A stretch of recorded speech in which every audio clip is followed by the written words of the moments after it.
여러분 안녕하십니까? 제주 MBC 시사진단입니다. 30년 만에 제주 지역 대중교통 체계가 전면 개편됩니다. 이번 대중교통 체계 개편의 두드러진 특징은 시내버스 우선 차로제와 급행버스를 도입하고 1,200원만 내면 제주도 내 어느 지역이나 갈 수 있게 시내버스 요금이 단일화됩니다. 오늘 시사진단에서는 오는 8월부터 대중교통이 어떻게 달라지고 과제는 무엇인지 토론하도록 하겠습니다. 토론을 위해서 네 분 모셨습니다. 김태석 제주도의회 의원 나오셨습니다. 안녕하십니까. 오정훈 제주도 교통관광기획단장입니다. 네, 안녕하십니까. 박대홍 제주도 버스운송조합 전무입니다. 안녕하십니까. 손상훈 제주연구원 책임연구원 나오셨습니다. 반갑습니다. 우선 대중교통이 어떻게 달라지는지 토론을 하도록 하겠습니다. 제주도의 경우 자가용 보유율은 전국 최고인 반면에 대중교통의 승객 분담률은 전국 최하위입니다. 왜 도민들이 대중교통을 이용하지 않는다고 보시는지 김태석 의원님부터 먼저 말씀해 주시죠. 예, 결론적으로 얘기하겠습니다만은 도시 구조가 자가용을 이용할 수밖에 없게 만들어 놨습니다. 예를 들어서 지금 현재 내가 여러분들에게 질문 드린다면 신제주 지역에서 저기 한마음병원으로 가려고 그러면 자가용을 이용하겠습니까? 아니면 대중교통을 이용하겠습니까? 자가용을 이용하게 돼 있습니다. 그만큼 도시 구조가 잘못됐다는 겁니다. 예컨대 지금 현재 무분별하게 지금 건축허가 나오고 있는 자연녹지 같은데 이런 데서도 이제 추락 구조가 형성되면 또 새롭게 이제 그 자가용을 이제 구입해야 되고 그러니까 대중교통 체계의 개편을 서두를 게 아니고 이런 도시계획 구조부터 먼저 혁신해야 되는 건데 그렇지 않고 도시계획 구조 따로 대중교통 체계 개편 따로 감으로 인해서 그 자가용을 도민들이 이용할 수밖에 없게끔 만든 게 지금이 그 정책이 잘못된 걸 지적하고 싶습니다. 네, 오정훈 단장님은 어떻게? 지금 최근 한 3년 동안 자가용 승용차가 아주 급격하게 증가가 되다 보니까 아까 도시계획이 형성된 이후에 그런 수요를 정상적으로 따라가야 되는데 급증하면서 그거에 따른 도심 혼잡. 그 다음에 지금까지 우리가 그 대중교통 역사를 보면 우리가 또 제주도가 대중교통이 호황이었던 때가 있습니다. 90년대 초반. 그때 보면 1992년도에 연간 대중교통을 이용했던 사람이 9,900만 명, 약 1억 명 시대가 있었습니다. 그런데 그게 그때부터 하향하면서 2005년도에 오면서는 1억 명이었던 그 대중교통 이용이 3,200만 명까지 떨어지고 그래서 2005년부터는 다시 정점을 찍고 지금 상승이 되는 그 반전이 됐는데 작년도에 한 5,600만 명이 이렇게 왔습니다. 이용을 했는데 그걸로 보면 지금 1990년대 초반보다도 대중교통 기반이 열악하다. 그래서 대중교통을 체계 개편할 수밖에 없다. 이렇게 생각합니다. 박대홍 전무님은 어떻게 생각하십니까? 예. 저는 이제 우리 알다시피 제주도가 자가용 보유율이 전국 최고고 또 이제 대중교통 이용이 불편하다는 점 때문이라고 생각하는데 대중교통을 이용하기보다는 대중교통이 이용이 불편하다는 것은 자가용에 비해 많이 걸어야 하고 또 이제 많이 기다려야 하고 또 이제 많은 사람이 이용하다 보니까 꺼려 하는 점이 있기 때문에 대중교통 분담률이 낮지 않은가 하는 생각을 하고 있습니다. 예, 손상훈 박사님 어떻게 생각하십니까? 저도 비슷한 의견인데요. 간략하게 말하면 승용차랑 대중교통 같이 있을 때 승용차가 지금은 버스보다 훨씬 빠르고 편리하고 오히려 저렴하기까지 하고요. 또 버스 공급이 절대적으로 부족하다 보니 원하는 노선들이 없고 그 다음에 시간대가 맞지 않아 타고 싶어도 탈 수 없는 구조기 때문이 아닌가라고 생각을 합니다. 오는 8월 26일부터 제주 지역 대중교통 체계가 전면 개편돼서 시행이 됩니다. 오성훈 단장님, 오정훈 단장님, 대중교통이 어떻게 달라지는지 자세하게 좀 설명을 해주시죠. 아까 먼저 얘기했지만 대중교통이 활성화되려고 하면 지금 자가용 승용차보다 대중교통이 더 상대적 우월이 돼야 됩니다. 편리해야 되고. 그래서 이번에 체계 개편하는 주요 내용은 대중교통이 자가용 승용차보다 더 빠르면서도 더 편리하게 그러면서도 요금은 더 저렴하게 이런 세 가지 그 모토를 갖고 진행 중인데 주요 개편 내용을 보면 한 여러 가지가 있지만 그 중에 하나는 일단 이 도 전 지역이 시내버스 요금화된다. 이거는 1,200원으로서 단일 요금을 하는데 지금 읍면 지역에 계신 도민들께서는 이 시 지역에 예전에 그 서귀포나 제주시 지역보다 많은 부담을 하면서 대중교통을 이용했는데 이게 일원화가 되면서 평준화가 될 겁니다. 네. 그 다음에는 이제 우리 제주공항을 통해서 우리 도민들이나 관광객들이 다 이용을 하는데 그 공항에서 직접 움직이는 우리가 그 급행버스들이 없습니다. 그러다 보니까 도민들께서 자가용을 갖고 공항을 이용하기 때문에 공항 주변, 도청 주변, 뭐 제주시, 신제주 지역에 차를 세워놓고 이렇게 가는데 앞으로는 공항에서 12개 노선이 도 전역 어디든지 1시간권 내로 이렇게 공항에서 출발하고 공항으로 직접 올 수 있게끔 이렇게 할 겁니다.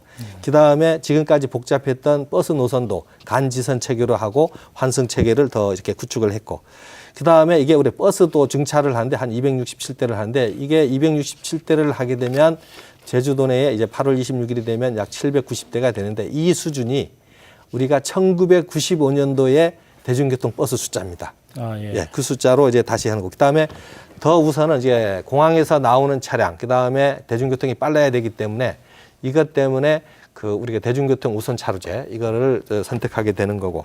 네. 그다음에 동서부 그 환승센터가 있는데 저쪽 동강 지역, 송당 지역에 환승센터를 해서 관광객들이 대중교통을 타고 이용할 수 있는 관광지 순환버스를 시범적으로 도입을 합니다. 거기에는 교통관광 도우미까지 탑승을 해서 다 시도화인 차별적으로 관광객을 겨냥한 그런 노선도 하나 놓고 그다음에 그 대중교통 운영 체계가 개편이 되는데 우리 공영버스는 공기업으로 전환이 되고 그다음에 민영버스는 이제 중공영제로 전환하는 게 주요 그 개편 내용이 지금까지 되겠습니다. 그 전체의 대강을 말씀해 주셨는데 이 새롭게 개편되는 대중교통 체계가 제주 대중교통 이용률을 높일 수 있다고 보시는지 우리 손상훈 박사님부터 말씀해 주세요. 네.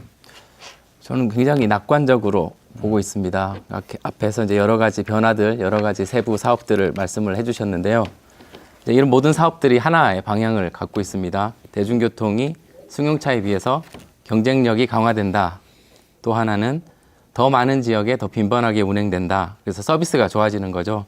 서비스가 좋아지게 되므로 이용률은 늘어나고 이용자도 늘어나는 그런 결과가 나타날 것으로 예상하고 있습니다. 예, 그 다음에는 대중교통 우선 차로제 도입에 대해서 알아보도록 하겠습니다. 그 본격적으로 달라지는 대중교통의 주요 내용입니다. 오정원 단장님, 제주 지역에서 처음으로 대중교통 우선 차로제를 도입한다는데 중앙 차로제 도입 구간 또는 또 가로변 차로제 적용 구간 구분해서 좀 설명을 해 주시죠. 예, 이번에 대중교통 우선 차로제를 도입을 하는데 중앙 그 도로를 이용하는 거는 공항에서 출발해서 해태동산까지는 중앙으로 나옵니다.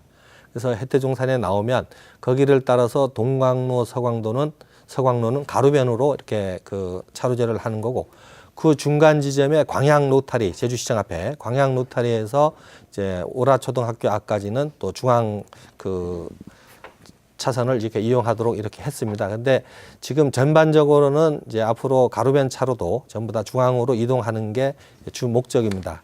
그런데 이제 왜 그 광양 로타리에서 오라초등학교까지를 먼저 하느냐 하면 우리가 그 자치경찰단 그 신호기에서 금지된 차량 그 정보를 하면 제주시청에서부터 그 오라초등학교까지가 가장 그 차량 정체가 심합니다. 특히 등교 시간, 학교 시간에. 그래서 학생들의 등학교 시간만큼은 우리가 철저히 해야 되기 때문에 요 2.7km만 잘 운영이 된다면 그런 아침에 그런 번잡한 것들이 해결되기 때문에 우선적으로 중앙 차로제와 가로변 차로제를 해서 도민들이 좀 적응한 다음에는 전반적으로는 이 중앙 차로로 이렇게 이동할 계획입니다. 예, 그 박대웅 전무님, 이 그 우선 차로제 대중교통 우선 차로제 시행 효과를 어떻게 기대하고 있습니까? 예, 대중교통 활성화 정책 중에서 매우 중요한 것이 버스 통행 우선 정책입니다. 대중교통 우선 차로제는 서울 등 대도시에서 많은 시행착오를 겪으면서 지금은 안정적으로 운영되고 있고 버스의 신속성, 정시성 확보 등 많은 성과를 거두고 있는 것으로 알고 있습니다. 우리 도에서도 먼저 도입 시행하고 있는 도시들의 시행착오를 반면 교사로 삼아 우리 도의 특성에 맞게 잘 운영한다면 큰 혼란이 없을 것으로 생각하며 시행 효과로서는 버스 우선차로제 실시로 가로변 우선차로는 버스 속도가 약 13% 증가하여 통행 속도 증가에 따른 이용 승객 증가 및 버스 정시성이 확보되었고 중앙버스 차로제는 서울시에서 지난 4월 서대문역에서 세종대로 사거리 1.2km 구간의 버스 속도가 17.2km에서 22.9km로 약 33%가 향상되었는데 서울 시내에서 이동 속도가 3분의 1 개선된 것은 엄청난 혁신으로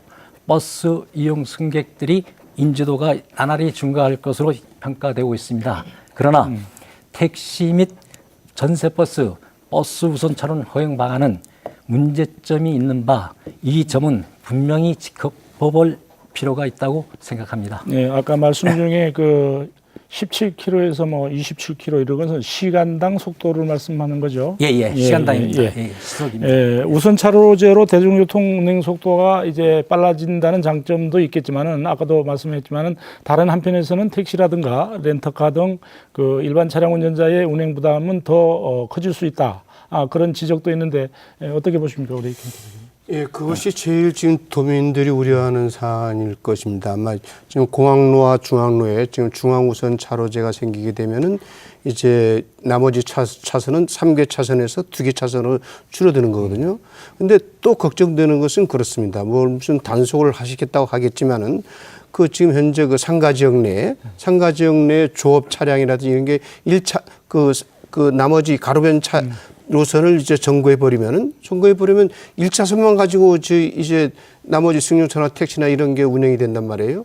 그러면 이것은 실질적으로 1개 차선만이 이제 있을 수밖에 없는 건데, 그럼 이럴 경우에 도민들의 저항을 어떻게 이제 극복해 나갈 것이냐. 지금 여기서 가장 중요한 게 지금 그 물론 전문가 집단들이 알아서 잘들 하셨겠지만 지금 현재 도민들의 저항이 지금 이 지점에서 폭발할 수 있는 것은 지금 여기에서 어떤 것도 지금 뭐 홍보가 제대로 된 게 같지가 않아요. 그럼 이런 부분에서 지금 도가 그 나머지 가변 차로의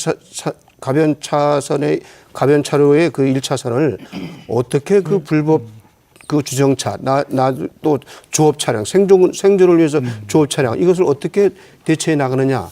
이것은 지금 아마 지금 중앙 우선 차로제에서 가장 중요한 관건이 될 수 있고 도민의 저항을 일으킬 수 있는 가장 중요한 요소이기도 합니다. 네, 그 이러한 지적 송상훈 박사님은 어떻게 생각하십니까? 저도 뭐 단기적으로는 승용차 운행 부담이 커질 수도 있고, 그 다음에 그 말씀하신 아직까지 구체적으로 어떤 식으로 운영을 할 건지 그 부분이 미흡한 부분도 분명히 있습니다. 그러나 저는 좀 긴 안목으로 좀 바라보자라고 주장을 하고 싶은데요. 이제 우리 대중교통 시스템을 비롯해서 전체 제주도의 교통 시스템이 변화하게 되는 건데요. 새로운 균형이 필요합니다. 이런 균형이 만들어지기까지는 어느 정도 시간이 필요하다 말씀을 드리고 싶고요. 제가 이제 바라보는 그 긴 변화는 어떻게 될 거냐. 대중교통이 우선 차로제를 통해서 더 속도가 빨라지게 되고 정시성이 확보가 되면 기존의 승용차 타는 사람들이 또 대중교통으로 옮겨올 수 있고, 또 그러다 보면 승용차 도로 구간에 승용차가 줄어들게 되고, 그럼 또 다시 승용차 운행 부담이 줄어들 수 있는 구조로도 갈 수 있기 때문에 조금 길게 좀 바라볼 필요가 있을 것 같습니다. 네, 그래. 잠깐만요. 그 길게 바라볼 수 있다는 건 참 장기적인 차원에서 이걸 반대할 사람은 없을 겁니다. 근데 현재 지금 그 아까 상가변 이런 사람은 생존권이 문제거든요. 내일이 빵을 위해서 오늘 굶어라 그러면 어떤 도민도 그걸 용납을 안 해요. 동의를 안 합니다. 따라 이러한 저항이 문제고요. 그다음에 아까 우리 손 박사께서 뭐 장기적으로 그렇게 한다는데 지금 현재 중앙우선 차로제가 지금 공항로 그 0.8 한 1km 정도, 0.8km 정도고, 그다음에 또 광양로에서 그 아라초등학교까지인데 이 두 개의 중앙우선 차로제 가지고 어떤 효과를 낼 수 있겠느냐. 이것도 지금 현재 검증된 거 없지 않습니까? 그렇잖아요. 그 지금 서울이나 부산, 서울 같은 데서는 대도시니까 전 그 중앙우선 차로제가 전 연결망이 다 촘촘하게 되어 있는데 제주도 같은 경우는 달랑 진짜 달랑 그 두 개 가지고 어떻게 각 지역의 어떤 네트워킹 연결망을 할 수 있느냐 이거는 지금 검증된 게 없어요. 그래서 그런 지금 속단하기는 아직 이르지 않느냐는 게 제 생각이에요. 네, 일단은 조금 예. 설명을 드리겠습니다. 지금 현재 아까 중앙차로제와 가로변 차로제를 이렇게 겸용을 하는데 이게 지금 중앙차로제와 가로변 하는 것도 중앙차로로 전부 옮길 겁니다. 옮기는데 이게 우리가 한 번도 해보지 않은 거에서 하나하나 시험을 거치면서 하는데 중앙차로제로 이렇게 지금 해야 될 부분이 가로변 이렇게 전부 이렇게 하는데 지금 현재 동서강로 가로변 차로제 하는 데는 그 지역 주민들이 우리 예전에 여기서도 토론한 바가 있을 겁니다. 아마 일방 통행과 관련해서 할 때에 이미 시뮬레이션을 다 해서 그쪽 지역 주민들이 일방 통행보다는 우선 차로제를 하자 해서 이렇게 공감대가 형성된 거고 이거와 관련해서도 연관된 전체 동을 다 다니면서 설명을 했습니다. 그래서 그런 우려를 이렇게 좀 도민들한테 협조를 구하면서 진행된 부분이고 네. 이게 우선 차로제를 하게 되면 시행 초기 한 올해 연말까지 그런 시행 과정을 거쳐서 도민들이 빨리 적응을 해갈 겁니다. 그런 부분까지 감안해서 하고 이 설계를 하면서도 아까 어느 정도의 효과가 있다는 것들은 검증을 하면서 이렇게 하고 있습니다. 그러니까 지금 가로변 차로제가 이번 시행되면서 앞으로는 중앙 차로제로 바뀔 수 있는 구간이다 이거죠. 네, 그렇습니다. 예. 그런데 중앙 차로제 적용 구간에서 기존의 유턴 지점이 전부 없어진다는 얘기죠. 어떤 내용인지 어떻게 이동을 해야 되는지 설명해 주시죠. 중앙 차로제를 하는 데는 이제 우리 대중교통 버스가 중앙으로 가기 때문에 유턴을 하게 되면 상당한 위험이 됩니다. 그래서 서울이든 부산이든 대도시에서 중앙 우선 차로제를 할 때는 유턴을 금지합니다.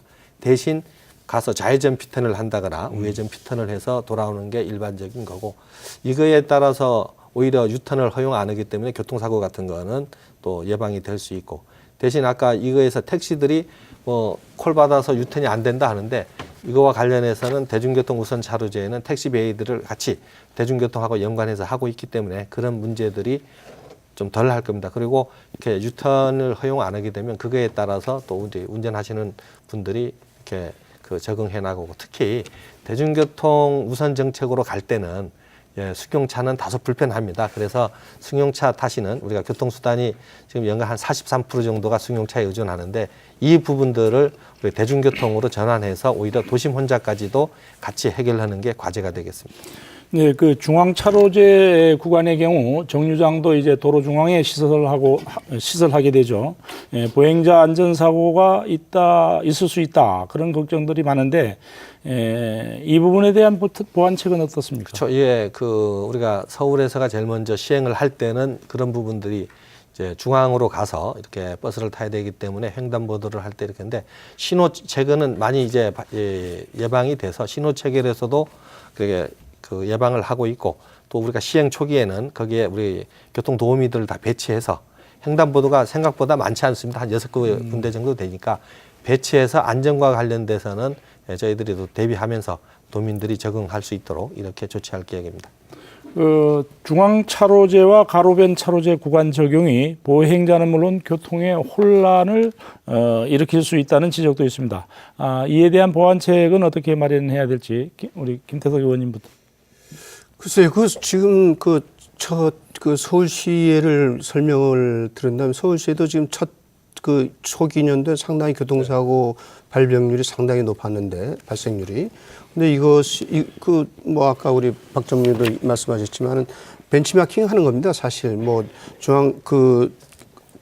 중앙 정류소를 어떻게 만들어 갈 것이냐 그리고 또 버스 운전자에 대한 초기 교육 이런 거 그다음에 중앙 정류소 용량 부족의 문제 이런 거를 이제 제대로 이제 수용하고 다음에 교육하고 그다음에 아까 제가 말씀드렸던 상가 지역에서의 불법 주정차 문제 그다음에 조업으로 인한 그런 주정차 문제 이런 것들이 아마 이 가로변 이 교통사고 부분에 대해서 좀 저감할 수 있는 그런 대안이 아닌가 하는 생각을 하고 있습니다. 아까 좋은 지적해 주셨는데 그와 관련해서 저희들이 또 다행스럽게 이번에 그 설계를 했던 그 낙찰돼서 했던 데가 서울시를 이미 했던 경험이 있어서 여러 가지 서울시에서 부작용들을 이렇게 접목해서 해결할 수 있는 그런 것들을 하고 있고 특히 그 업체에서가 전체적으로 우리 운전기사에 대한 교육, 운행 방법 그런 것까지도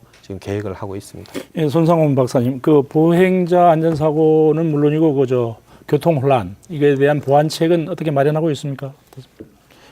이제 제가 생각할 때는 이제 홍보가 좀 역할을 할 시점이다라고 보는데요. 지금까지 홍보가 이제 대중교통 체계 개편이 있다, 이제 2017년에 시행됩니다라는 데 초점을 맞췄다면은 이제 좀 구체적인 홍보가 필요한데요. 혼란을 줄이기 위한 그런 홍보를 좀 들어보면 이제 지금은 우리가 다 경험을 하지 않았잖아요. 그래서 타 지역에서는 이런 식으로 운영을 하고 있습니다. 승용차는 어떻게 운전을 하고 있습니다. 보행자는 이렇게 통행합니다. 이렇게 요즘 짧고 30초 내에 짧고 간단한 영상물이 굉장히 이제 손쉽게 그리고 우리가 편안하게 받아들이는데요. 이제 이런 부분에 홍보가 좀 필요할 것 같고 영상물 같은 게 이제 제작이 많이 돼서 공유가 많이 되면 혼란을 예방하는 데 좀 도움이 되지 않을까 싶습니다. 그 박대웅 전무님은 업계에서는 이 보완책을 어떤 보완책을 기대하고 있습니까? 예, 저는 서울 시내 버스 공제조합 교통사고 자료를 이제 갖고서 이제 교통사고에 대한 문제점을 이제 항목과 비중을 분석한 결과에 대해서 이제 간단히 말씀을 드리도록 하겠습니다. 시내 버스 전체와 중앙 버스 전용 차로 및 가로변 버스 우선 차로 간 교통사고 항목 간 비중을 분석해 본 결과 서울시 경우입니다.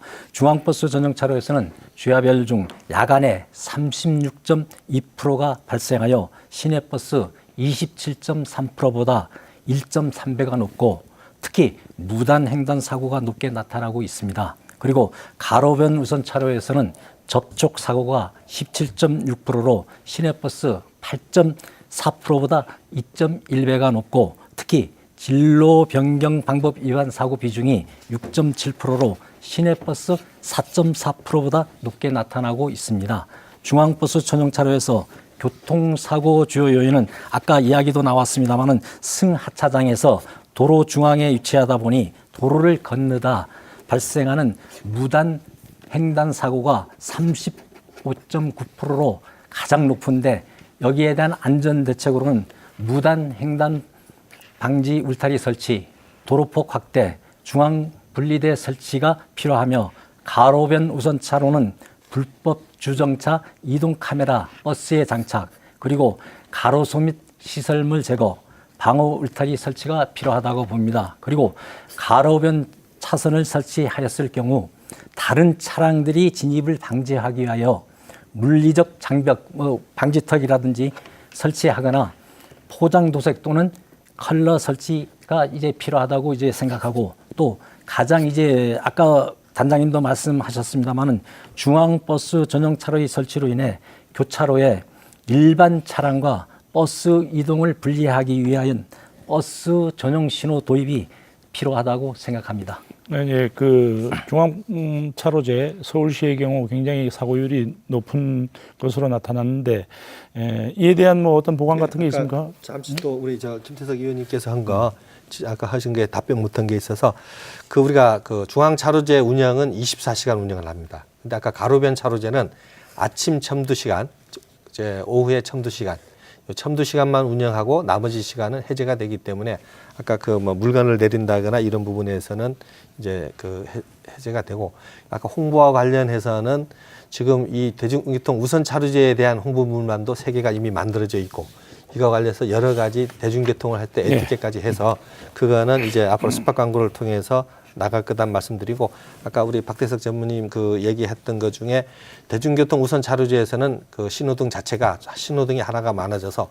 저 우선 신호등을 주게 됩니다. 대중교통에 대해서 똑같은 형태로 진행됩니다. 네, 다음 얘기로 넘어가도록 하겠습니다. 제주 전역을 1시간 이내에 이동할 수 있는 급행버스가 이제 도입이 되는데 버스 출발, 급행버스 출발과 도착 지점을 공항으로 제주공항으로 했습니다. 여기에 특별한 이유가 있습니까?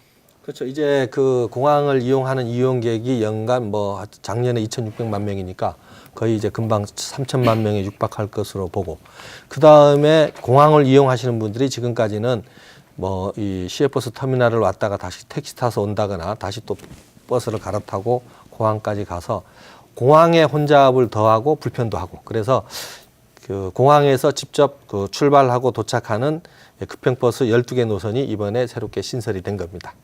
네. 그렇다면 그 공항을 기점으로 하는 버스들이 정차할 수 있는 시간이라든가 이런 것들이 있기 때문에 주정차 장소도 마련이 돼야 될 거 아니겠습니까? 예, 그거는 주정차 장소는 지금 현재 그 공항 내에 그 렌터카들이 주차했던 곳, 그쪽을 해서 거기에 한 그 예비 차량이 12대가 있고, 자기 시간이 되면 그 차가 공항에서 나와서 지금 우리 1층 도착장 그쪽 게이트 앞으로 와서 자기 우리가 그 김포공항에 하듯이 거기 와서 손님만 태우고 바로 빠져줍니다. 네, 그 박대웅 전무님, 그 급행버스 노선의 정상 운행을 위해서 그 공항 내 교통 환경은 물론이고 그 공항과 연결된 그 다른 대중교통 우선 차로제의 정착도 관건이 아니겠습니까? 즉 다시 말하면 공항과 대중교통 우선 차로제의 연결 관계 어떻게 생각하십니까? 예, 뭐 공항과 대중교통 우선 차로제 실시는 큰 문제점이 이제 없다고 봅니다. 그러나 지금 제주공항은 현재 주차 빌딩 시축 및 교통량 집중 등으로 교통 혼잡이 있으며, 특히 공항 청사 앞 1층 도로는 제주공항 구조상 주차장으로 진입하는 자가용 차량 및 전세버스, 택시들로 연일 차량 정체가 이제 발생하고 있는데, 지금도 시내 및 리무진 버스가 하루 106대 423매가 운행 중으로, 여기에다 급행버스 89대 382회를 추가 운행한다면 교통 혼잡은 더 가중될 것으로 수밖에 없을 것이라 생각합니다. 그래서 해결 방안에 대해서 공항을 이제 운행하는 회사 실무자 및 운전 기사님들에게 여기에 대한 해결 방안이 있느냐고 한번 물어보았습니다만은 별다른 방법은 없고, 다만 자가용 승용차 억제 방법을 이야기했지만은 현실적으로 자가용을 이제 억제할 수 있는 방법은 없기 때문에 해결 방안으로 아까 단장님이 뭐 시내버스와 리무진, 급행버스 정류장을 1층에 이제 설치한다 그러는데 1층에 설치하는 것도 참 좋지만은 1층하고 3층에 분리하여 설치하고 공항 내 도로에도 버스 우선 차로를 실시하여 이 교통이 이제 버스 교통이 원활하게 이제 통행이 가능하게 할 수 있는 방안을 강구해야 된다고 생각합니다. 네, 그 송상훈 박사님, 그 이러한 교통 환경이 공항에 조성되어 있는데 결국 어떻게 풀어나가야 할까요? 여기 공항 내 교통 환경 변화를 위해서는 제주공항공사의 적극적인 협조가 필요한데요. 다행스럽게도 제주공항공사가 작년에 교통 영향 평가를 통해서 그 공항 내 급행버스 정차 구역을 마련하겠다. 급행버스 운행 차로를 지정하겠다. 그리고 버스, 택시, 승용차를 차선을 분리 운영하겠다라는 계획을 수립을 해서 제출한 바가 있습니다. 이제 이런 부분들을 우리 대중교통 체계 개편 시점에 맞춰서 공사를 이제 적시의 시기를 공사를 적기에 그렇게 준비를 하면 된다고 저는 생각을 하고 있고요. 그리고 진출입 부분에 그런 연계 관련해서는 버스 우선 차로가 공항 내에 진입할 때는 버스 전용 신호가 필요하고요. 그다음에 나올 때는 연계되는 부분에 차로를 지정한다거나 도색을 통해서 자연스럽게 버스 전용 차로로 들어오면 이 문제도 뭐 큰 문제 없다라고 생각을 하고 있습니다. 이게 가능하겠다고 보십니까? 그러니까 제가 우려되는 부분을 좀 말씀드리고 싶은 것은 지금 현재도 복잡하지 않습니까? 1층에. 아까 우리 박 전무님도 그랬는데, 지금 12개 노선 전 지역에, 제주도 전 지역 12개 노선에서 지금 급행버스가 들어온다면 중요한 건 어디서 스톱시킬 것이냐, 정류장. 다음 어디서 스탠바이 시킬 것이냐. 다음 어디서 출발할 거냐. 이 문제부터 해결이 돼야 돼요. 그렇지 않고 이제 이것이 해결되지 않고 무조건 하겠다 했을 때 그 혼란과 그 가중은 처음에도 얘기했지만 모든 정책의 실패는 초기 과정을 어떻게 극복하느냐에 달려있단 말입니다. 모든 정책의 성공은. 그러면은 아까도 얘기했지만 그 2차선 차로제의 그 가변 차로제도 문제고, 다음 이런 부분의 혼란을 어떻게 극복할 수 있느냐, 그거를 지금 현재 우리 오정훈 당장께서 도정이 제시해 줘야 되고, 가장 중요한 그것은 아까 저도 박 전무님 말에 동의하는데, 그 버스의 도착은 이제 3층에서 하고 또 출발은 1층에서 하고, 이런 명시적인 분류를 해줘야만이 그 도민들이 좀 안심할 수 있지 않느냐 하는 게 제 생각이에요. 네. 제가 이제 다 정리가 된 겁니다. 그거는 정리가 된 것들을 하는데, 그 공항 내에 버스 전용 차로제가 바로 들어갑니다. 연결해서 들어가는데, 지금 공항 내 무질서를 우리가 지금까지 제도적으로 공항공사 내에서 이렇게 못했는데, 앞으로 승용차가 숨어서 이렇게 손님을 픽업하고 1층 도착장에 가는 것이 차로제 내에 들어가면 과태료가 바로 부과되기 때문에 못 들어갑니다. 그래서 우리 이 방송을 보시는 도민들께서도 공항에 가서 손님을 태울 때는 바로 주차장으로 들어가서 손님이 오시면 그쪽에서 해야 될 겁니다. 그 외에는 다 적발이 돼서 과태료를 물기 때문에 이제 그런 행위가 없어지고, 그 다음에 아까 그 버스가 가면 지금 우리가 협의한 거는 1층에 내려놓고 바로 그 버스가 거기 영원히 세워 있는 게 아니고, 그 주차장으로 들어가서 지금 우리 렌트카 그 이용하시는 손님들이 그 타는 그 버스 정류장에다가 세울 수 있는 공간이 이미 돼 있습니다. 그래서 거기 있다가 자기 출발하는 시간만 되면 그 버스가 나와서 손님만 태우고 가기 때문에 그 1층 도착장에 정차하는 것이 아닙니다. 그리고 승용차에 대해서 질서를 잡으면 지금보다도 오히려 이제 공항에 이용하려고 버스를 안 타고 오시는 분들이 급행버스를 타서 오기 때문에 차량도 줄어들고, 그 다음에 승용차 무질서하게 여기 단속 안 하는데 숨었다가 다시 이런 그런 되풀이 되는 것들을 이번 기회에 같이 공항 질서까지도 같이 하고 있다는 말씀을 드립니다. 네, 그 시작부터 모든 게 다 완벽해질 수는 없겠죠. 다음 얘기로 좀 넘어가겠습니다. 아침이 있는 등굣길이 시작되면서 등교 시간 버스 타기 전쟁이 벌어지고 있습니다. 버스가 10,000원이 돼서 그냥 지나치는 곳도 있습니다. 그러다 보니까 아침마다 등굣길은 바로 북색동 그 자체입니다. 대중교통 체계 개편이 이루어지고 있지만은 교육청에서는 아직까지도 학교 통학 여건 개선책은 검토조차 이루어지지 않고 있거든요. 이에 대한 보완책은 어떻게 하고 있는지 이제 오정훈 단장께서 말씀해 주시죠. 그 이번 대중교통 체계 개편하면서 교육청이 상당한 관심을 가졌습니다. 그다음에 각 학교 교장 선생님들 이렇게 해서 저희들이 그 공람하는 거에 대해서 일일이 전부 다 확인하고, 특히 한 보름간은 교육청에서 저희들 사무실에 와서 같이 그 학생들 등굣길과 관련돼서 그 지금 현재 애로사항이 있는 부분, 그 다음에 또 일부 우리 대중교통이 시간 단축을 해서 이렇게 아까 그 타지 못하는 버스를 기다리는 학생들이 타지 못해서 가는 부분에서는 탄력적으로 배차 간격을 줄이는 것까지도 되고 있고, 특히 그 지금 보면 번영로 주변에 새로운 타운들이 들어서고 있어서 거기에 있는 학생 수송까지도 이제 문제를 제시해서 그런 부분들은 저희들이 수요응답형 택시까지 보내면서도 아침 그 학생들이 등굣길, 하굣길과 관련해서는 100% 민원을 해소한다는 차원에서 교육청하고 협력을 하고 있습니다. 어쨌든 그 집행기관, 다시 말해서 정책을 위반하고 집행하는 곳에서는 여러 가지 보완책들을 마련할 겁니다. 우리 학교 통학여건 개선책 어떻게 보십니까, 우리 김 의원님? 일단은 로드맵이 안 나왔으니까 지금 오정훈 단장 얘기를 믿을 수밖에 없는데, 하여튼 잘 되길 바랍니다. 그런데 믿어도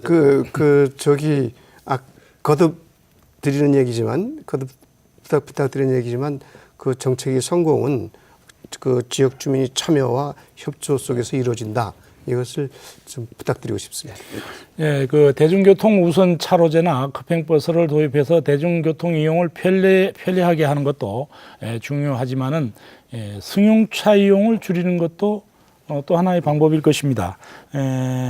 김대숙 의원님, 어떤 방안들이 있을까요?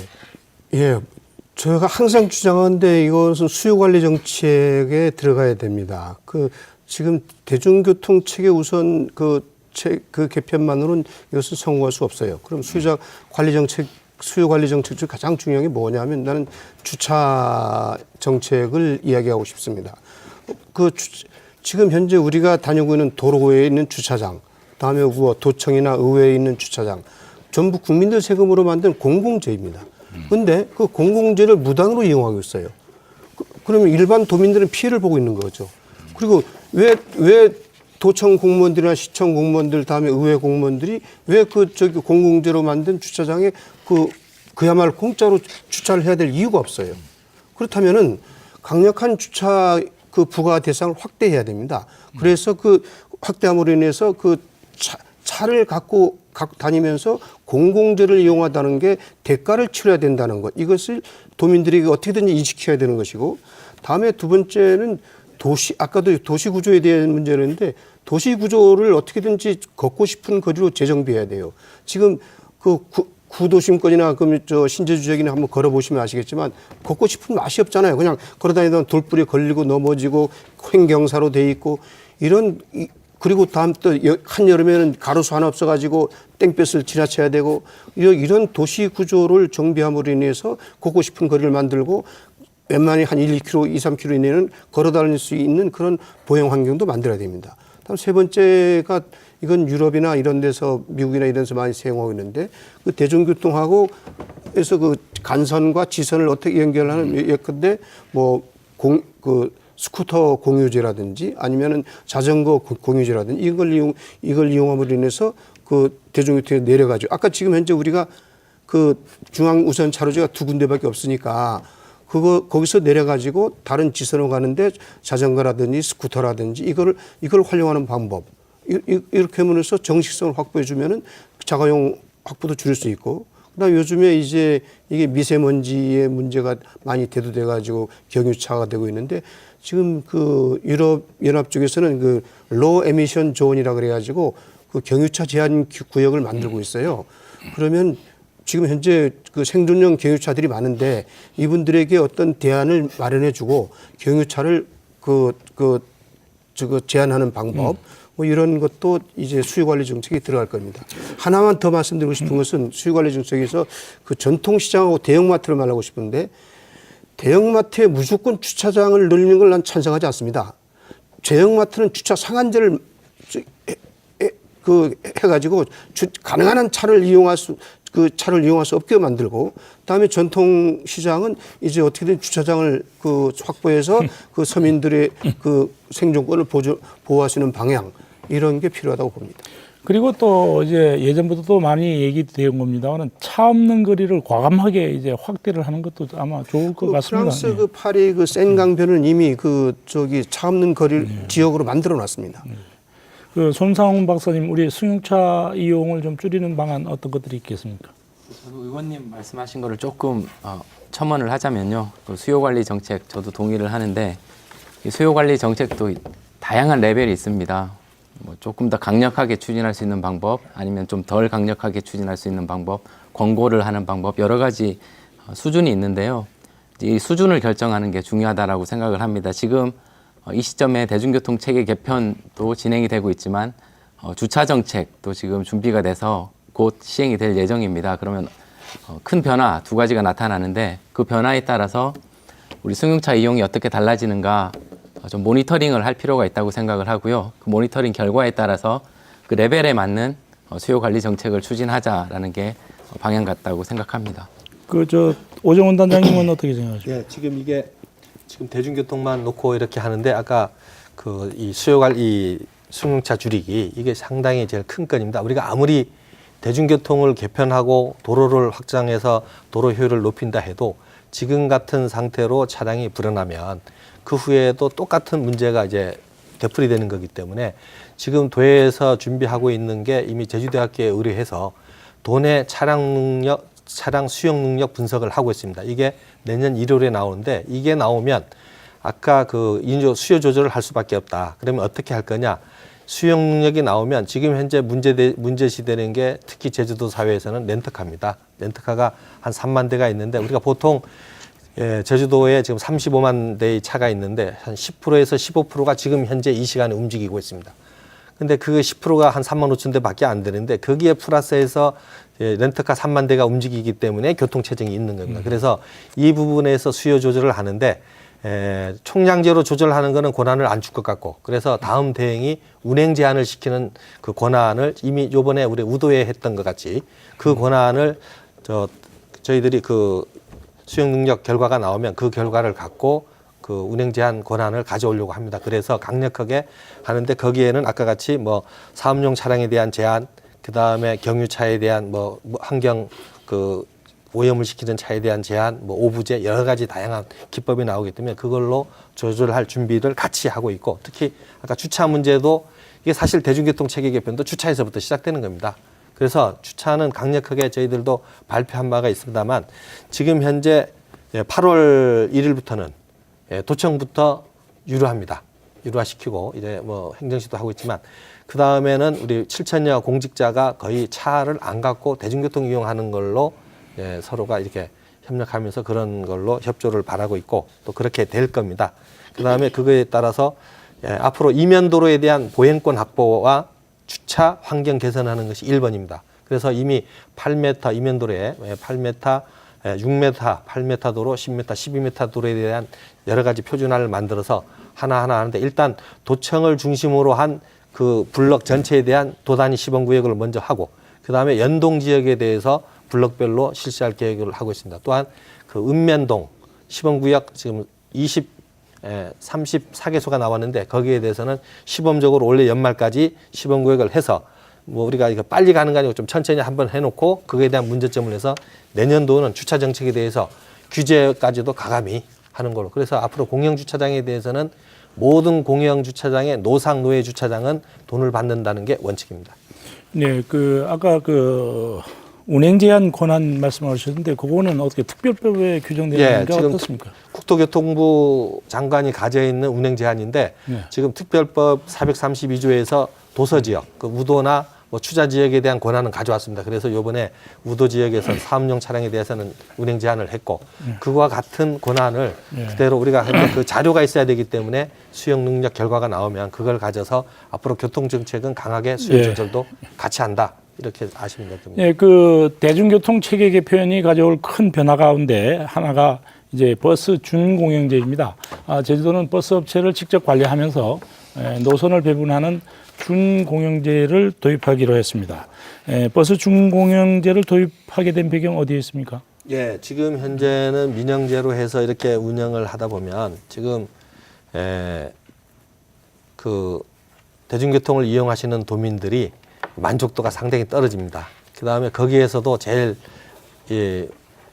불편 사례가 우리 운전기사들의 친절하지 않다.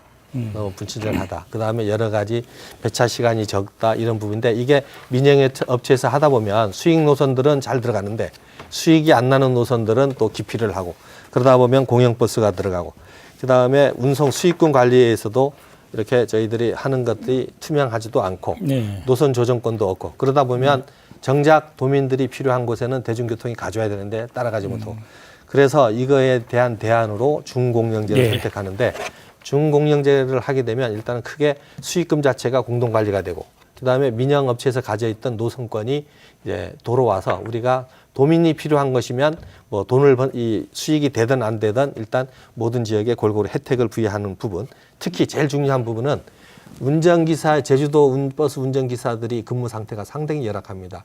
한 사람이 보통 하루 14시간 이상씩 근무하면서 하고 보수는 적고 그러다 보면 그 짜증이 도민한테 이제 서비스 제공에 좋지 않은 서비스가 제공이 돼서 일단 준공영제를 통해서 버스 기사들이 근무 여건을 개선하고 거기에서 특히 버스 운행의 안전, 그 다음에 친절, 요 부분에 대해서 돈은 좀 들어가지만 준공영제를 통해서 도민들께 안전과 서비스를 제공한다는 차원에서 준공영제를 하고 있습니다. 지금 그 박대웅 전무님, 5단장께서는 뭐 버스 운전기사의 근무 여건이 개선되고 여러 가지 이점이 있다고 말씀하시는데 이 버스 공영제가 도입이 되면은 이제 업계에서는 무엇이 어떻게 달라지는지 그리고 지금은 어떤 반응들을 또 업계에서는 보이는지 그리고 성공하기 위해서 준공영제가 성공하기 위해서는 선결 과제가 어떤 것인지 짧게 얘기해 주십시오. 예, 아까 뭐 단장님이 버스 준공영제가 도입이 되면 노선을 도가 가져가기 때문에 사실 이용자 중심이 노선 관리가 가능해지고 서비스가 크게 향상될 것입니다. 그리고 단장님이 이야기하듯이 임금이 대폭 인상되는 등 복리후생 측면에서 운전기사 처우가 개선될 것이며 그리고 안정적인 고용 및 근무 환경 개선을 통해 운전기사의 친절성, 안정성 등에서 도민들이 만족도가 높게 나타날 것입니다. 이러한 안정적인 고용의 근무 환경은 교통사고 감소 등 안정성을 나타낼 것으로 이미 준공영제를 실시하는 광역시에서는 교통사고가 45%에서 54%까지 사고 감소 효과가 있었습니다. 그리고 마지막으로 버스 이용 승객 증가로 운영이 개선되는 효과가 나타날 것인데 대전시 경우에 보면은 이용객이 꾸준히 증가하여 2008년도 대비 2014년도에 19.8%가 이용객이 증가하는 통계가 이제 나타나 있습니다. 그리고 버스 준공영제가 성과적인 성과를 가져는 무엇보다도 제주도가 교통 우선 정책을 통해 교통의 효율성과 형평성을 확보하겠다는 의지를 네. 확보해야 하고 버스가 제공하는 편익에 상응하는 버스 우선 정책을 시행하여 자가용에 대한 경쟁력이 확보할 수 있도록 해야 된다고 생각합니다. 네, 그 김태석 의원께서는 뭐 준공영제 도입 어떻게 보십니까? 뭐 근본적으로는 찬성합니다. 그런데 거기에 이제 그 재정적인 문제와 그 공공성 확보를 어떻게 할 거냐. 그래서 준공영제가 됐을 때 과연 그 버스 사업자들이 어떤 그 경영 그 마인드는 어떻게 변화할 것이냐. 그리고 여기에 대한 그 경영 마인드에 대한 평가를 어떻게 나갈 것이냐. 그리고 그 투명성. 그리고 그 표준원가 운송 원가라는 게 있거든요. 그 표준 운송 원가를 어떻게 이제 재정립해서 할 것이냐 이런 것이 문제가 돼도 될 것입니다. 그 타 시도해 보니까 공인회계사도 그 고용을 해가지고 그 표준 운송 원가에 대한 그 감시와 견제를 하고 있는 걸로 제가 알고 있습니다. 예, 그 손상훈 박사님, 다른 지방인 경우에 이 준공영제가 잘 되는 곳도 있고 또 안 되는 곳도 있지 않습니까? 어떻습니까? 좀 복잡한 문제인데요. 그 준공영제를 추진하고 있는 다수의 지역에서 두 가지가 공통적으로 나타나고 있습니다. 재정 지원금이 늘어나고 있다는 것도 사실이고요. 또 반면에 그 지역의 대중교통 이용객 수, 수단 분담률도 늘어나고 있다는 것도 사실입니다. 장단점이 동시에 존재하고 있기 때문에 결국 저는 운영의 문제라고 봅니다. 어떻게 장점은 극대화하고 약점은 최소화시키느냐, 운영의 방점이 있다 생각하고 있습니다. 예, 현재 도내 대중교통버스 업체가 7군데입니다. 그런데 대부분 적자에 허덕이고 있죠. 그래서 여기에다가 버스 대수도 늘어나고 그리고 또 버스 요금 체계도 1,200원이면 전도 어디나 갈 수 있게 이렇게 되니까 재정 부담이 결국은 이건 우리 세금으로 이제 충당해 줘야 되지 않습니까? 어떻게 생각하십니까? 예, 가장 중요한 게 그렇습니다. 제가 여기서 오정훈 단장한테 불만을 얘기하고 싶은 건 이겁니다. 지금 현재 올해부터 시작되는 게 약 800억이 재정 지원이 이제 들어가는데, 근데 이거는 위반이에요. 왜냐하면 중장기 재정계획에서 이걸 의회에 보고를 해서 의회의 동의를 거쳐야 되는데, 먼저 시작해서 이거는 상당히 의원으로서 유감스럽게 생각하고요. 그 다음에 중요한 것은 이것이 800억만으로 과연 가능하겠느냐. 앞으로 이제 내년에 내년에 또 저 노선을 확보하지 않습니까? 없습니까? 예, 아직은 없습니까? 이게 800억 원이 올해가 아니고 내년. 그래요. 내년인데 그러면 이 800억에 이제 앞으로 이제 노선이 확보되고 다음에 이제 점점 확대될 건데 저희 의회에서 예상하기로는 약 1,400억까지도 보고 있어요.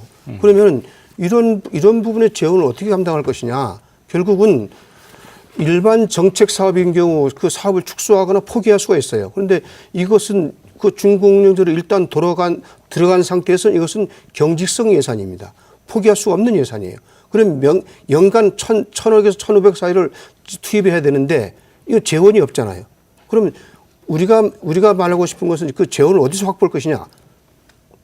지금 초과 세입 이것밖에 나올 수밖에 없어요. 지금 입장에서는.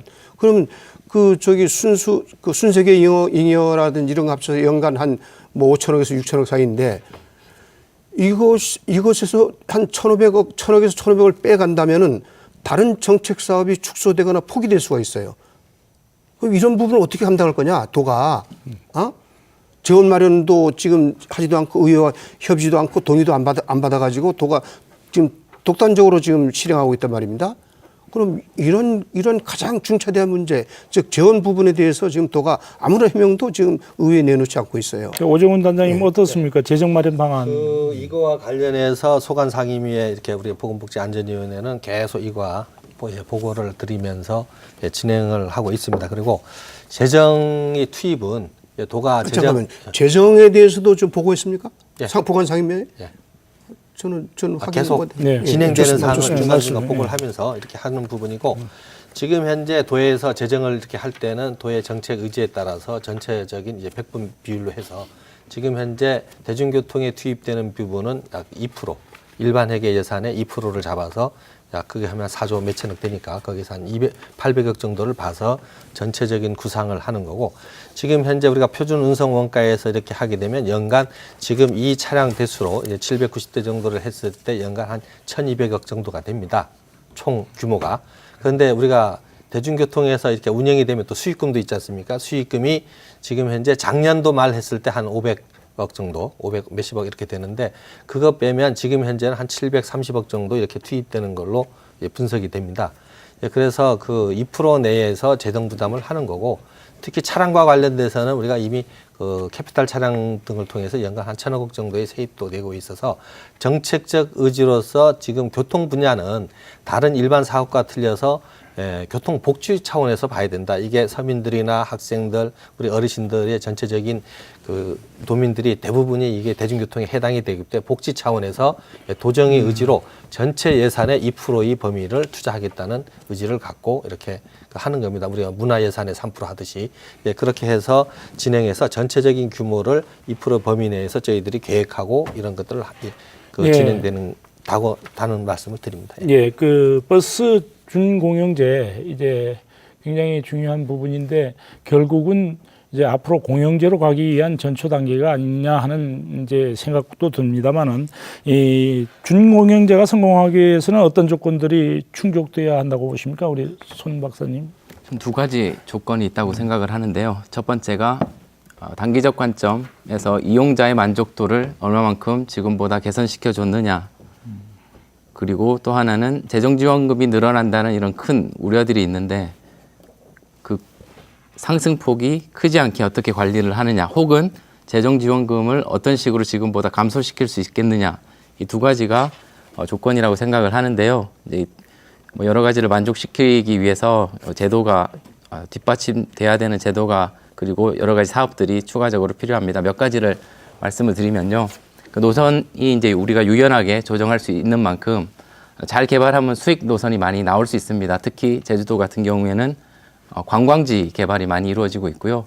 인구가 지금 관광객도 늘고 있기 때문에 오히려 수익을 창출할 수 있는 여러 가지 노선 개발이 가능하지 않겠느냐라고 저는 생각을 하고 있고 또 하나는 이제 운수 종사자들께서 이제 여러 가지 서비스 개선이라든지 이런 게 필요한데 이런 부분들을 어떻게 효과적으로 교육을 할 수 있겠느냐 또 하나는 어떤 평가라든지 어떤 식으로 같이 갈 수 있겠느냐 시민이 만족할 수 있는 그런 수준에 한해서 그런 부분이 중요한 이 두 가지 목표를 달성하기 위한 수단이 아닌가 생각합니다. 잠깐 좀 1분만 이렇게 얘기했는데 아까 우리가 800억 들어간다고 하니까 개편하면서 업체에 다 주는 걸로 이렇게 오해할 수 있는데 저희들이 이번에 그 안 가는 노선에 새로 증차되는 버스가 한 267대가 됩니다. 버스 한 대가 1년 운영하려고 하면 저희들 지금 이제 표준 운송 원가라면 1억 8천 정도 돼서 한 500억 정도는 버스 증차에 따른 예산이지 그게 뭐 업체에 간다거나 그런 예산이 아니라는 말씀을 드립니다. 예, 그 업계 얘기도 우선 박대영 전무님 들어보겠습니다. 준공영제가 성공하기 위해서는 전제 조건 어떤 것들이 이제 충족돼야 된다고 보십니까? 예, 저희 버스 업체 입장에서는 가장 중요한 게 이제 표준 운송 원가의 겁니다. 그래서 표준 운송 원가를 이제 보게 되면은 운전자 인건비는 이제 저희들이 수준이 만족하고 그렇지만 단지 거기에서 보게 되면 정비직 그리고 관리직 인건비는 타 시도에 비해서 좀 적습니다. 그래서 이러한 표준 운송 원가에서 관리직과 정비직 인건비도 어느 정도 이제 수준에 이제 됐으면 하는 이제 바람이고요. 그리고 이제 저희들 이제 민간 사업자가 가진 경영 노하우를 이제 충분히 발휘할 수 있게 하여 이제 비효율을 발생하지 않게 하고 또 그리고 공공 부문에서는 이용자 중심의 버스 운행이 이루어질 수 있도록 소위 민관 파트너십이 매우 중요하다고 생각합니다. 그리고 또 이제 저희 버스 업체에서는 중공영제 실시하기 전에 증차 차량 확보와 운전기사 수급이 가장 중요한 조건인데 증차 차량 확보 문제는 사실 큰 문제가 없습니다. 뭐 저기 8월 이전에 자동차가 다 들어올 거로 계약이 됐기 때문에 큰 문제점이 없는데 가장 큰 문제는 운전기사 수급 문제인데 현재 저희 버스 조합에서는 지난 5월 22일부터 6월 9일까지 운전기사를 모집하고 있는데 자격은 대형면허 소지자로서 1년 이상의 운전 경력과 교통안전공단에서 실시하는 운전장비일 검사 및 버스 운전 자격증을 취득하시면 되겠고 네. 그리고 가장 중요한 근무 조건 및 급여는 격일제 근무로 연 5,200만 원 이상이 급여인데 급여에서 공과금을 제외하면은 실지 4,200만 원 이상이 실수령액이 됩니다. 예, 그 정도로 좋습니다. 지금 중공영제 성공 조건을 이제 말씀을 듣고 있는데 김태석 의원님, 뭐 운전기사 확보 문제도 중요한 문제입니다만은 중공영제가 성공하기 위한 조건 어떤 것들이 있겠습니까? 뭐 대부분이 아까 전문가분들이 말씀하셨듯이 어떤 투명성이죠. 투명성 확보가 제일 중요한 건데 투명성 확보를 위해서 아까 표준운송원가를 원가 체계 시스템을 시급히 구축해야 되는 것이고, 다음에 지금 현재 그 현금으로 돌아가고 있는 그 버스 운송비를 어떻게든 빨리 이제 교통카드 시스템으로 이제 돌아가야 되는 것이고, 그래서 이런 모든 문제가 전제가 된다면 그 중공영제는 뭐 성공할 수 있다고 저는 뭐 바라보고 있습니다. 오정원 단장님, 아까 얘기가 나왔습니다만은 운전기사 확보 1분 정도만 말씀해 주시죠. 방안. 운전기사 확보는 지금 도내에 이제 버스 운전을 할 수 있는 사람이 한 5,300명이 되는데 그 중에 취업한 사람을 빼면 한 2,300명이 취업이 안 돼 있습니다. 안 되는데 물론 장명 면허도 있고 해서 그분들한테는 사전에 또 저희들이 예고를 하고 있고 예고를 해서 그분들이 참여할 수 있도록 원하시면 이렇게 하고. 앞으로 이제 필요한 인력은 몇 명입니까? 지금 우리가 823명을 더 해야 됩니다. 그래서 전세버스에서도 한 200명 정도는 전환하려고 하는 그런 것도 있고 이렇게 하는데 우리가 중공영제는 제주도는 지하철이 없습니다. 없기 때문에 대중교통이 유일하게 이제 그 서민교통을 대변하는데 여기에서 우리는 중공영제는 필수로 갈 수밖에 없다. 이렇게 토론을 진행하다 보니까 이제 마무리할 시간이 이제 다 됐습니다. 보충하고 싶은 내용이 있으시면 각자 1분씩만 더 얘기해 주십시오. 우선 박대원 교무님 짧게 해 주십시오. 예. 대중교통 체계 개편의 성공 여부는 버스 중공영제의 안정적인 정착이 수반되어야 할 것입니다. 개편과 더불어 다양한 인프라 구축으로 버스 이용 승객이 편의를 제공하고 제도 변경도 이루어지지만 버스를 이용하는 승객이 과정에서 느끼는 것은 서비스일 겁니다. 승객이 찾아가는 서비스에서 버스가 찾아가는 서비스로 배친다면 제주만이 가진 대중교통 체계가 성공할 것이라고 확신합니다. 도민 여러분, 버스를 많이 이용해 주시길 부탁드립니다. 손상훈 박사님. 저는 여러 가지 변화가 곧 나타날 텐데요. 이런 변화들을 객관적으로 파악하는 게 중요하다고 생각을 합니다. 그 결과를 토대로 다음 의사결정을 진행했으면 하는 게 제 바람입니다. 김태석 의원. 예, 어떤 정책도 도민이 참여와 협조 없이는 성공할 수 없습니다. 지금 내가 간절히 대중교통 체계 개편에 대해서 성공하기를 바라지만 그 과정에서 도민의 불편을 어떻게 이제 촘촘하게 살피면서 이제 해소해 나가야 될지 이 부분을 도정에 바라고 싶습니다. 네, 오정원 단장님. 네, 한 30년 만에 이제 대중교통 체계를 전면 개편을 하는데 아까 여기 여러 가지 재정의 문제, 안전의 문제 얘기했습니다. 근데 문제를 해결하는 근본적인 해결책이 딱 하나 있는데 도민들께서 승용차 이용을 가급적 자제해 주시고 대중교통을 이용한다고 하면 재정 문제까지 한꺼번에 해결될 수가 있습니다. 그래서 도민 여러분의 적극적인 협조를 부탁드립니다. 네, 승용차 이용의 자제는 결국은 대중교통이 얼마만큼 원활하게 이루어지느냐, 그거의 관건일 것입니다. 네, 오늘 토론은 여기서 마무리하겠습니다. 오늘 나와주셔서 고맙습니다. 감사합니다. 그 거리 간의 이동이든 사회적 지위의 이동이든 편리하고 공평한 이동성의 욕구는 인간이 기본적인 욕구의 하나입니다. 자가용 시대에 도로와 주차장을 넓히는 데 막대한 투자를 할 것이냐, 아니면 대중교통 인프라를 개선하는 데 집중 투자를 할 것이냐 하는 것은 어느 것이 불평등을 해소하는 데 필수적이냐를 고려하는 데서 결정될 것입니다. 대중교통의 인프라가 잘 갖춰지면은 모든 시민은 소득이나 지위에 관계없이 더욱 자유롭게 움직일 수 있는 이동성을 보장받을 수 있을 것입니다. 밤늦게 시청해 주신 여러분 고맙습니다.